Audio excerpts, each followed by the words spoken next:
जय भोले। जय भोले मित्रों, भक्ति क्रिएशन चैनल में आपका हार्दिक स्वागत है। आज हम इस वीडियो में शिवरात्रि की व्रत कथा एवं पूजा विधि के बारे में विस्तृत से बताने वाले हैं, तो वीडियो को एंड तक अवश्य देखना। वीडियो के अंत में शिवरात्रि के कुछ खास उपाय बताए हैं जिसे करने से महादेव की विशेष कृपा प्राप्त होती है। वीडियो पसंद आए तो लाइक शेयर करके चैनल को सब्सक्राइब अवश्य कीजिए। आइए आगे बढ़ते हैं व्रत कथा की ओर। महाशिवरात्रि व्रत कथा चित्रभानु नामक एक भील शिकारी की कथा है जिसने अनजाने में ही शिवरात्रि का व्रत कर लिया।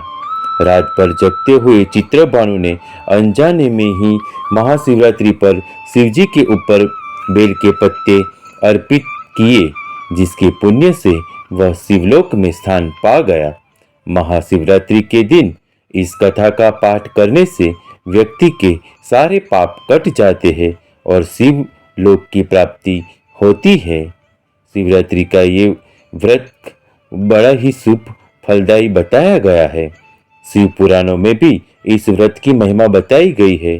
शिव पुराण के अनुसार जाने अनजाने में भी जो मनुष्य और जीव महाशिवरात्रि का व्रत कर लेता है वह शिव कृपा का भागी बन जाता है और उसे यमराज के दूत भी दूर रहते हैं।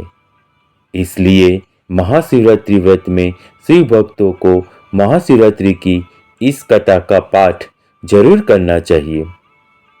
आइए जानते हैं व्रत कथा की ओर। पूर्व काल की बात है। चित्रभानु नामक एक शिकारी था। वह शिकार करके अपने परिवार का पालन पोषण करता था। उस शिकारी पर साहूकार का काफी कर्ज था, लेकिन वह उसका कर्ज समय पर नहीं चुका पाया। फिर साहूकार ने शिकारी को शिव मठ में बंदी बना लिया। जिस दिन उसे बंदी बनाया गया उस दिन शिवरात्रि थी।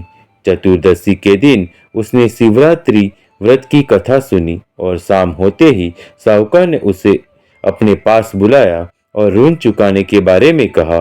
उसके बाद वह फिर शिकार की खोज में निकला। बंदी गृह में रहने के कारण वह बहुत ही भूखा था। शिकार की तलाश में वह बहुत दूर निकल आया।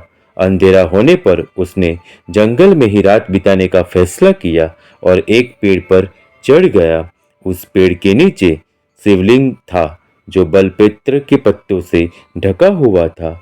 शिकारी को उसके बारे में जानकारी नहीं थी। पेड़ पर चढ़ते समय उसने जो टहनियां तोड़ी वह शिवलिंग पर गिरती रही। इस तरह से भूखे प्यासे रहकर शिकारी का शिवरात्रि का व्रत हो गया और शिवलिंग पर बेलपत्र भी चढ़ गए। रात के समय एक हिरनी पानी पीने तालाब पर आई। शिकारी जैसे ही इसका शिकार करने जा रहा था कि तभी हिरनी बोली, मैं गर्भवती हूँ, शीघ्र ही प्रसव करूंगी। तुम एक साथ दो जीवों की हत्या करोगे। मैं बच्चे को जन्म देकर तुरंत तुम्हारे सामने आ जाऊंगी, तब मुझे मार लेना। शिकारी ने हिरनी को जाने दिया। इस दौरान अनजाने में ही कुछ बेलपत्र शिवलिंग पर गिर गए। इस तरह उसने अनजाने में प्रथम प्रहर की पूजा भी संपन्न कर ली। कुछ देर के बाद एक हिरनी उधर से निकली। जैसे ही शिकारी उसे मारने के लिए धनुष बाण चढ़ाया तो हिरनी ने विनम्रतापूर्वक निवेदन किया कि यह शिकारी, मैं थोड़ी देर पहले ही ऋतु से निवृत्त हुई हूँ, कामातुर विरहिणी हूँ, अपने प्रिय की तलाश में हूँ। अपने पति से मिलकर मैं तुम्हारे पास आ जाऊंगी।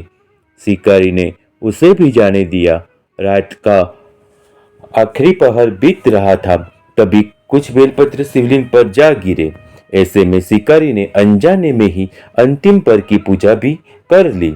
इस दौरान वह एक हिरनी अपने बच्चों के साथ आई। उसने भी शिकारी से निवेदन किया और शिकारी ने उसे भी जाने दिया। इसके बाद शिकारी के सामने एक हिरन आया। शिकारी ने सोचा, अब तो मैं इसे यहाँ से नहीं जाने दूंगा, इसका शिकार करूंगा। तब हिरण ने उसे निवेदन किया कि मुझे कुछ समय के लिए जीवन दान दे दो। शिकारी ने पूरी रात की घटना उस हिरण को सुना दी। तब हिरण ने कहा कि जिस तरह से तीनों पत्नियां प्रतिज्ञाबद्ध होकर गई है, मेरी मृत्यु से अपने धर्म का पालन नहीं कर पाएगी। जैसे तुमने उन्हें विश्वास पात्र मानकर छोड़ा है, मुझे भी जाने दो। मैं उन्हें सबके साथ तुम्हारे सामने शीघ्र ही उपस्थित होता हूँ। शिकारी ने उसे भी जाने दिया। इस तरह सुबह हो गई। उपवास, रात्रि जागरण और शिवलिंग पर बेलपत्र चढ़ाने से अनजाने में ही शिवरात्रि की पूजा हो गई। लेकिन अनजाने में हुई पूजा का परिणाम उसे तत्काल मिला। थोड़ी देर बाद हिरण और उसका परिवार शिकारी के सामने आ गया। उन सभी को देखकर शिकारी को बहुत गिलनी हुई और उसे पूरे परिवार को जीवन दान दे दिया। अनजाने में ही शिवरात्रि व्रत का पालन करने पर शिकारी को मोक्ष की प्राप्ति हुई। जब मृत्यु काल में यमदूत जीव को ले जाने आए तो शिवगणों ने उन्हें वापस भेज दिया और उसे शिवलोक ले गए। शिव जी की कृपा से चित्रभानु अपने पिछले जन्म को याद रख पाए। शिवरात्रि के महत्व को जानकर उसका अगला जन्म में भी पालन कर पाए। महाशिवरात्रि पर क्या उपाय करना चाहिए, आइए जानते हैं। महाशिवरात्रि पर रात में किसी शिव मंदिर में दीपक जलाए। शिव पुराण के अनुसार कुबेर देव ने पूर्व जन्म में रात के समय शिवलिंग के पास रोशनी की थी। उसी वजह से अगले जन्म में वे देवताओं के कोषाध्यक्ष बने। इसी प्रकार से अगर आप भी शिवलिंग के पास दिया जलाएंगे तो आपको भी धन की प्राप्ति होगी। महाशिवरात्रि पर छोटा सा पारस शिवलिंग लेकर आए और घर के मंदिर में इसे स्थापित करें। शिवरात्रि से शुरू करके रोज उसकी पूजा करें। इस उपाय से घर की दरिद्रता दूर होती है और लक्ष्मी की कृपा बनी रहती है। इस उपाय से आपके घर में सुख, समृद्धि और खुशहाली भी बढ़ती है। यदि आप चाहे तो शिवरात्रि पर स्फटिक के शिवलिंग की पूजा कर सकते हैं। घर के मंदिर में जल, दूध, दही, घी, शहद और शक्कर से इस शिवलिंग को स्नान कराएं। ओम नमः शिवाय मंत्र का जप कम से कम 108 बार करें। इस उपाय को करने से आपको नौकरी या व्यापार में आ रही परेशानियों से मुक्ति मिलती है। किसी सुहागिन को सुहाग का सामान उपहार में दे। जो लोग यह उपहार करते हैं उनके वैवाहिक जीवन की समस्याएं दूर हो सकती है।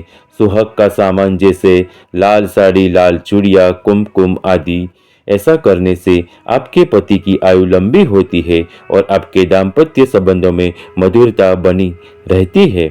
महाशिवरात्रि पर किसी जरूरतमंद व्यक्ति को अनाज और धन का दान करें। शास्त्रों में बताया गया है कि गरीबों को दान करने से पुराने सभी पापों का नाश और अक्षय पुण्य की प्राप्ति होती है। आप चाहे तो इस दिन किसी शिव मंदिर में जाकर शर्करा का दान भी कर सकते हैं। जो लोग शिवरात्रि पर किसी बेल वृक्ष के नीचे खड़े होकर खीर और घी का दान करते हैं, उन्हें महालक्ष्मी की विशेष कृपा प्राप्त होती है।